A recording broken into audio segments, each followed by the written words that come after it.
Shalom, selamat pagi Ibu Bapak dan Saudara-saudara. Sudahkah Anda mengasihi orang lain pagi ini? Kita berbahagia dan selalu bersuka cita bisa berjumpa di Embun Pagi. Kali ini edisi Sabtu 2 Desember 2023. Bersama saya, Joko Prasetyo, Pendeta Pelayanan Khusus GKJ yang berdomisili jemaat di GKJ Demak Ijo, Yogyakarta. Sukacita kita bersama membaca firman Tuhan, kesaksiannya kita renungkan, dan kemudian juga kita percaya dan yakini bahwa Tuhan bekerja dalam kehidupan kita. Kita berjuang tidak sendirian, kita menjalani hidup ini tidak sendirian, karena Tuhan selalu mengupayakan kebaikan-kebaikan. Percayalah bahwa apa yang kita jalani tidaklah hanya untuk apa yang kita jalani saat ini saja. Tapi Tuhan juga menginginkan kita untuk memiliki harapan di masa depan. Perjalanan sekarang adalah pelajaran bagi apa yang harus kita juga dapatkan maknanya, supaya kita bisa menjalani hari-hari Tuhan dengan iman dan kepercayaan yang teguh. Kita akan membaca kesaksian Matius pasal 24 ayat 15 sampai yang ke-31 dengan tema waspada terhadap nabi-nabi palsu. Tapi sebelum kita melanjutkan pembacaan kita, saudara-saudara, marilah kita bersama-sama berdoa. Bapa kami surgawi, terima kasih untuk setiap pertolongan Tuhan dalam hidup kami. Dalam kondisi yang kami rasakan saat ini ya Tuhan, kami mempercayai bahwa kalaupun kami bisa mendapatkan pagi yang baru, itu karena Tuhan yang memperkenankannya. Oleh karena itu ya Tuhan, kami juga ingin mendidik hati kami untuk tidak mengkhawatirkan apapun sepanjang hari ini. Kami hanya ingin mengikut apa yang Tuhan kehendaki bagi kami. Ya Tuhan, ajarlah kami untuk mengerti apa yang Tuhan ingin ajarkan bagi kami pada pagi hari ini, untuk hidup kami di waktu-waktu sepanjang hari ini dan juga yang seterusnya. Kami percaya bahwa ajaran Tuhan senantiasa mengajak kami untuk bukan hanya berhenti pada apa yang kami alami, tapi kami diajak untuk melihat keluasan karya Tuhan yang sungguh tidak terduga, tidak pernah ada batasnya. Oleh karena itu ya Tuhan, kami ingin mengalir bersama dengan tangan kasih dan kuasa-Mu. Ajarlah kami ya Tuhan untuk mengenal apa yang menjadi maksud baik-Mu. Berfirmanlah ya Tuhan, kami semuanya hamba-hamba-Mu, siap untuk mendengarkannya. Dalam nama Yesus Kristus kami berdoa. Amin. Ibu Bapak, kita akan membaca sekali lagi dari Matius pasal 24 ayat 15 sampai 31. Tetapi yang kita baca pada renungan pagi ini, kita akan secara khusus dari ayat 24 sampai 26. Nanti yang lain bisa kita baca dan kita ulang-ulang pembacaannya dan kita renungkan setelah kita melakukan embun pagi bersama. Tapi dalam kaitan dengan tema kita akan melihat pasal 24 sampai 26 demikian. Sebab Mesias-Mesias palsu dan nabi-nabi palsu akan muncul, dan mereka akan mengadakan tanda-tanda yang dahsyat dan mujizat-mujizat, sehingga sekiranya mungkin mereka menyesatkan orang-orang pilihan juga. Camkanlah, aku sudah mengatakannya terlebih dahulu kepadamu. Jadi apabila orang berkata kepadamu, lihat, ia ada di padang gurun, janganlah kamu pergi ke situ. Atau lihat, ia ada di dalam bilik, janganlah kamu percaya. Demikian kesaksian firman Tuhan.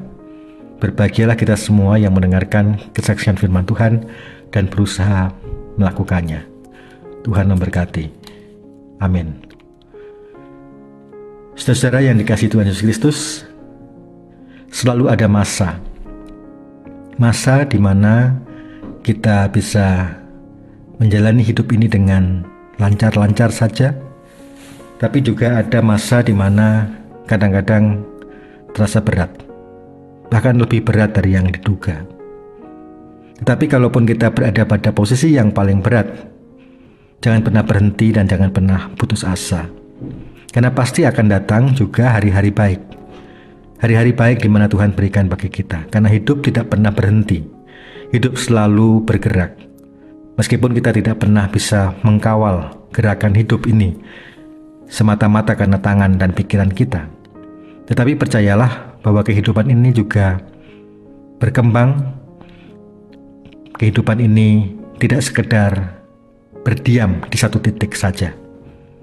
Dan Tuhan ada bersama dengan kita, kekuatan kita. Dalam bacaan kita, saudara-saudara, juga dikatakan bagaimana ada susah dan derita, susah payah yang akan dialami oleh umat yang percaya.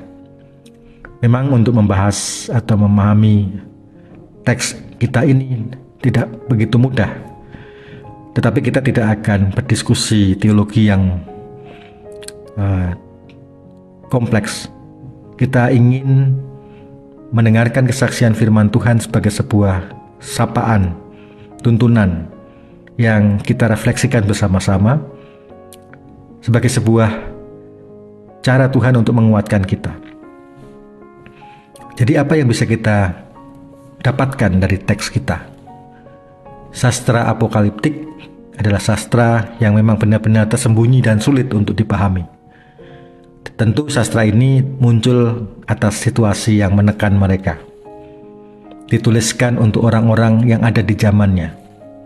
Kalau kita bisa melihat dan membacanya, itu sebuah kebahagiaan dan keberuntungan tertentu.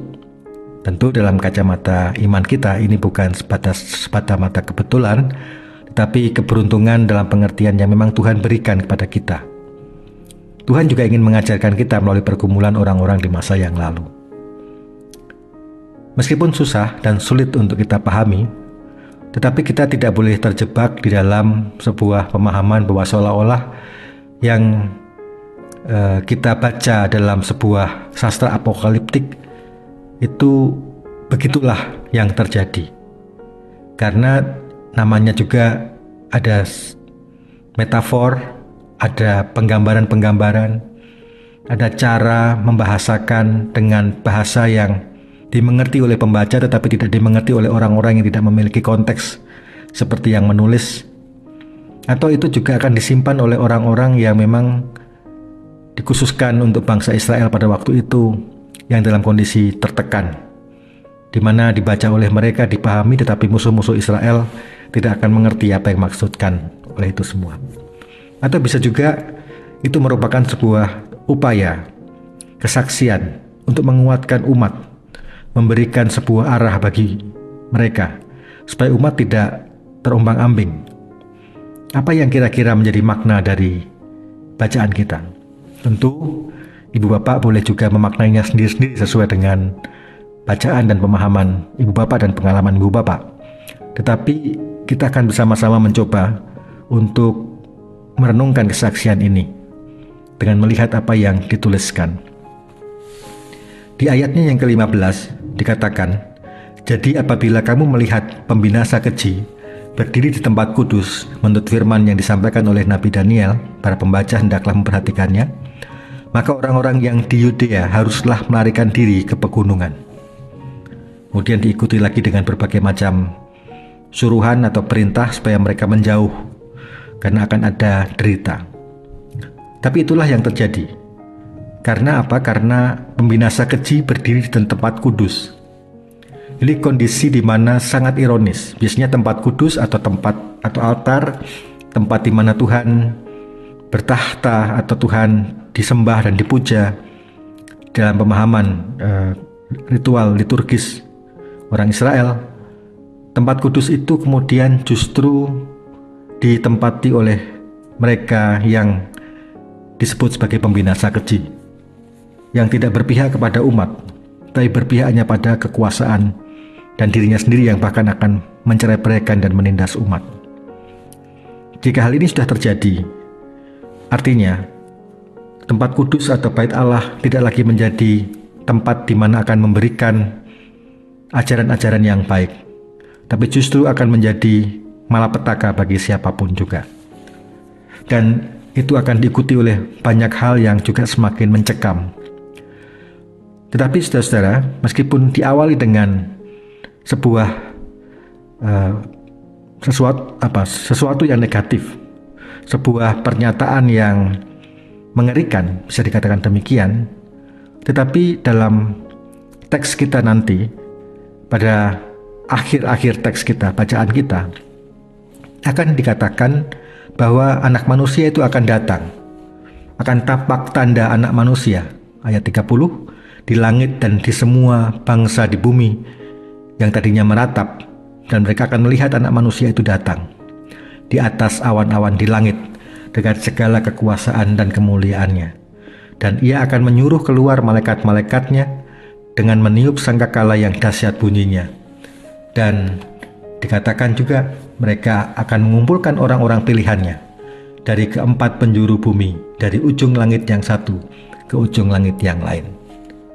Saudara-saudara, menarik dalam teks ini adalah memang benar akan ada malapetaka di bumi ini.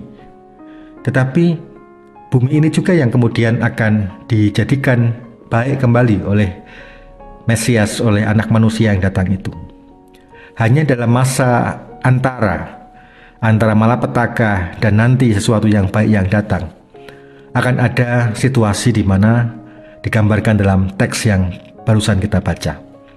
Akan ada nabi-nabi palsu, akan ada Mesias-Mesias palsu yang muncul dan mengadakan tanda-tanda yang dahsyat dan mujizat-mujizat. Saudara, nabi-nabi itu bertugas untuk memberikan arahan, memberikan orientasi, memberikan teguran kalau ada yang salah, baik dalam posisi kuasa raja, kalau salah ditegur oleh nabi, tetapi juga kalau rakyat salah juga ditegur oleh nabi. Umat salah juga akan ditegur oleh nabi. Dan karena nabi itu menegur, maka nabi itu juga harus menunjukkan sebuah keteladanan, konsistensi terhadap apa yang diajarkan. Maka tidak sembarangan dia mengajar dan dia melakukan dan dia mengeluarkan teguran, tetapi kemudian tidak dia lakukan sendiri. Seorang nabi tentunya akan menunjukkan sikap konsistensi agar apa yang dikatakan dan apa yang dikerjakan dapat dilihat oleh umat sebagai sesuatu yang sama, sehingga umat pun bisa melakukan hal yang seperti diharapkan. Itulah tugas nabi.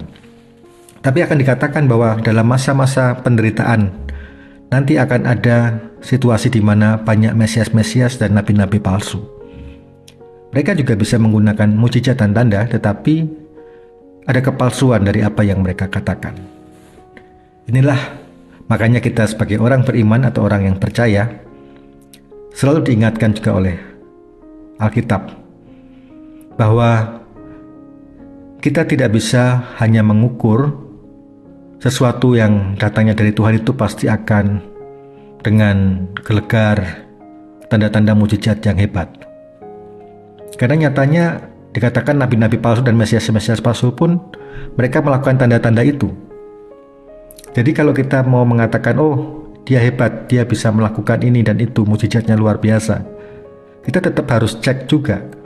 Karena tidak bisa yang datangnya dari Tuhan itu hanya dari kehebatan-kehebatan itu saja. Tuhan bukanlah Tuhan yang mendidik kita dengan sulap atau dengan sebuah yang membuat kita terkesima.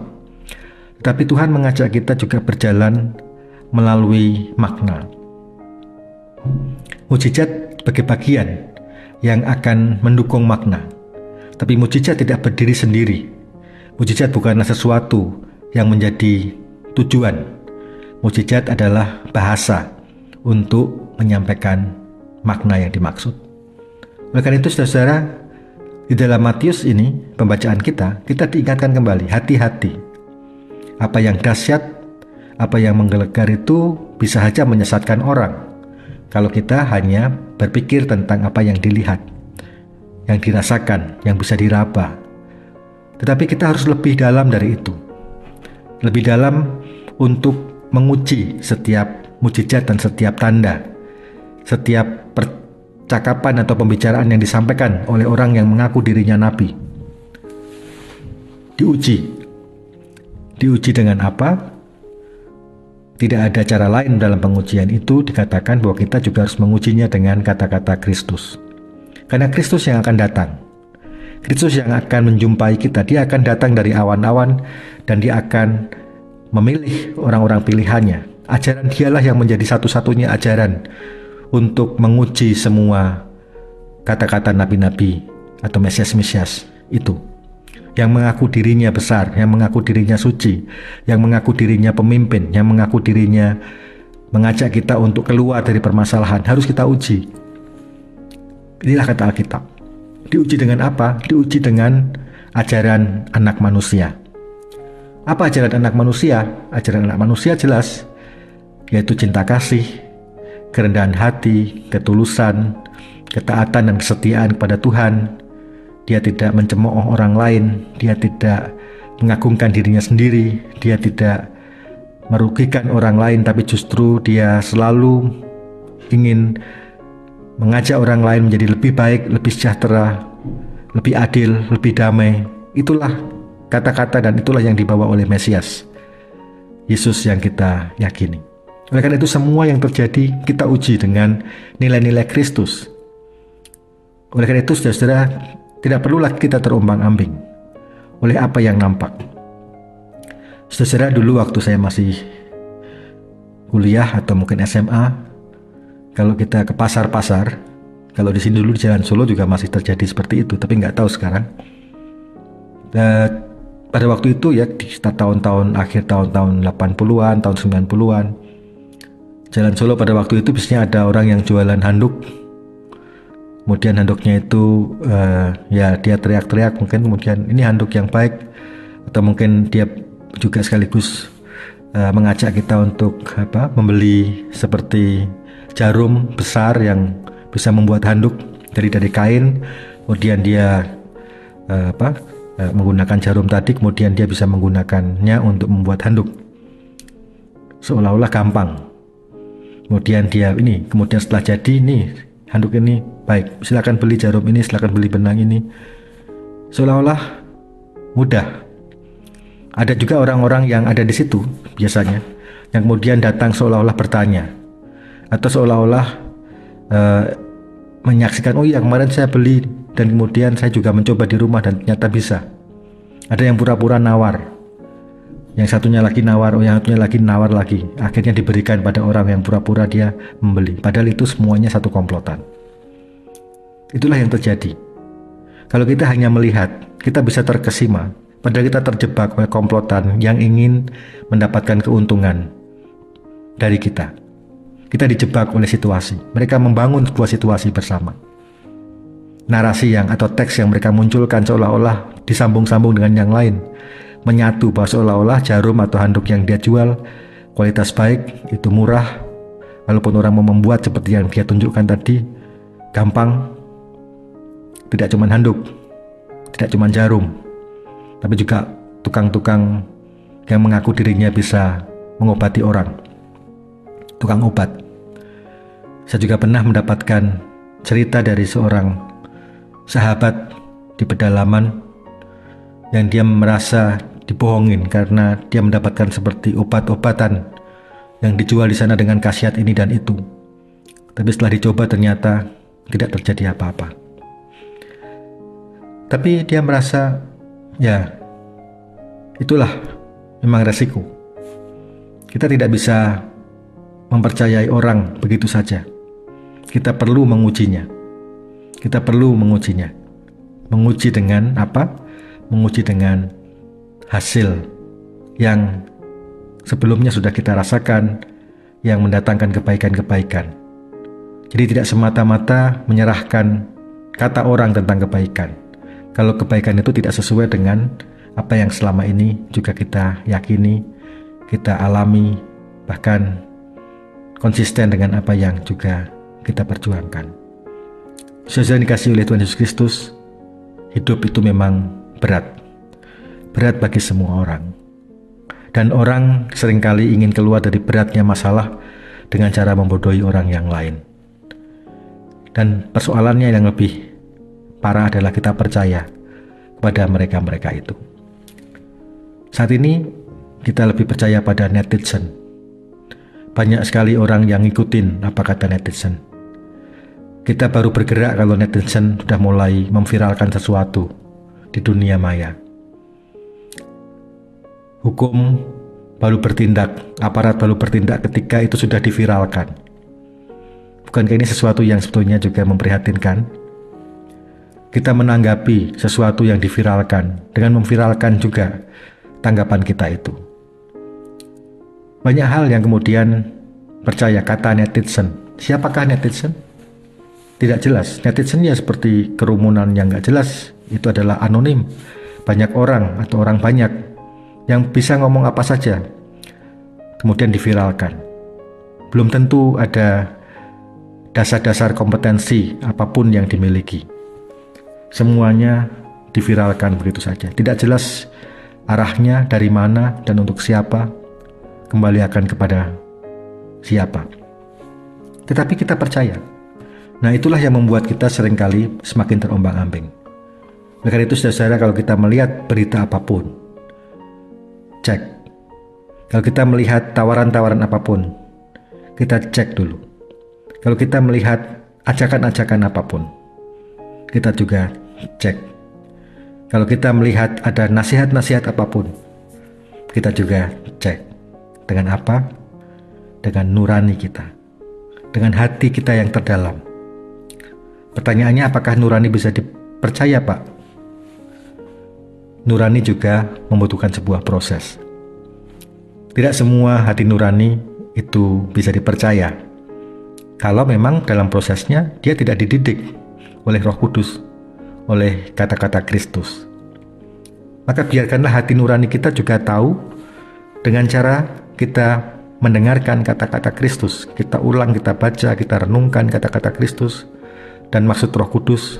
Kita dengan rendah hati membuka hati kita, supaya ketika ada tawaran-tawaran, nasihat-nasihat yang diberikan kepada kita, kita pun bisa mengujinya terlebih dahulu. Jangan mudah terpercaya. Seringkali orang mengatakan, oh kamu mengalami seperti ini karena kamu begini, kamu begitu. Kita renungkan, benarkah? Kalau itu membawa kita pada sebuah pertobatan, puji Tuhan. Tetapi jangan membuat kita semakin depresi seolah-olah gara-gara itulah Tuhan menghukum kita. Benarkah Tuhan itu adalah hanya Tuhan yang menghukum kita?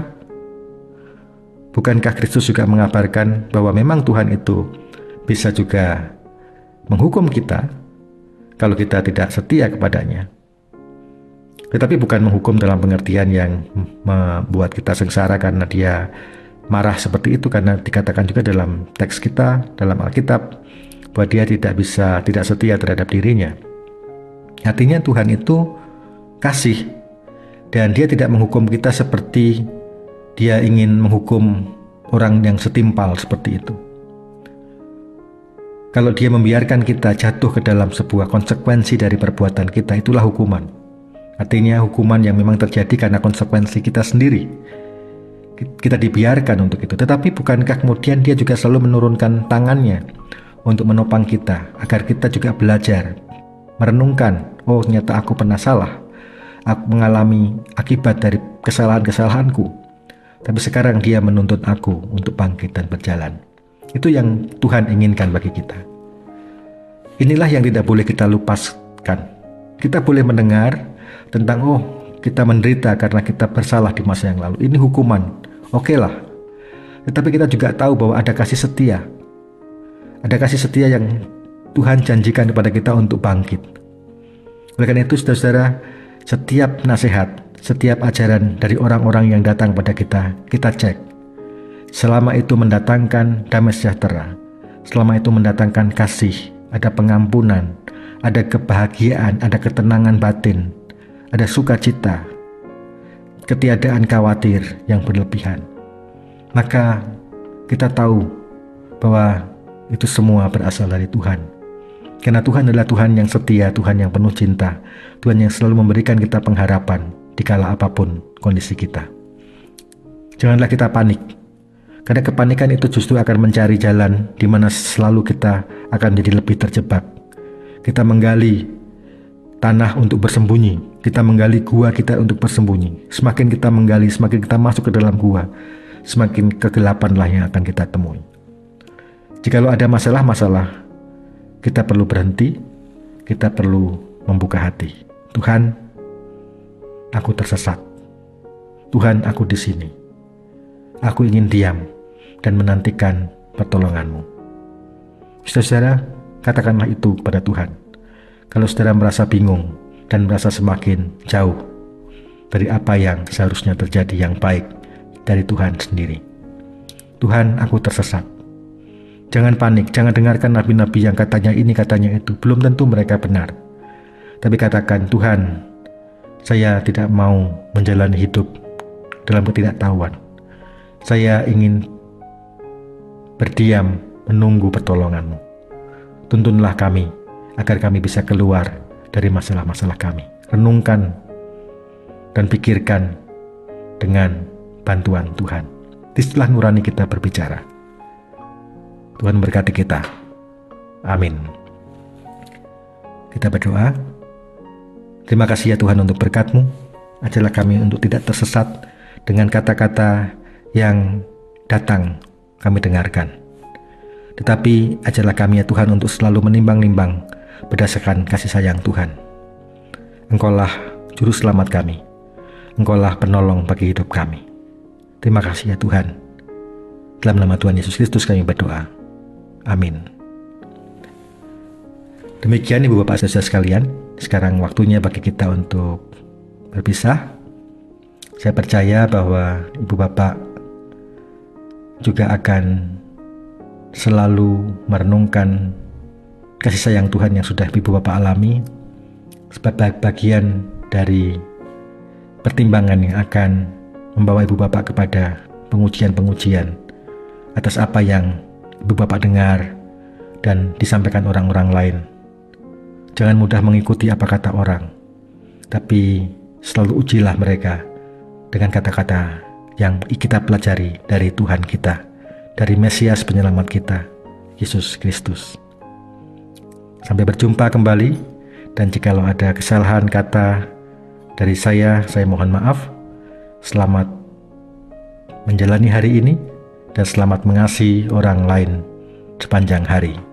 Tuhan memberkati Ibu Bapak sekalian.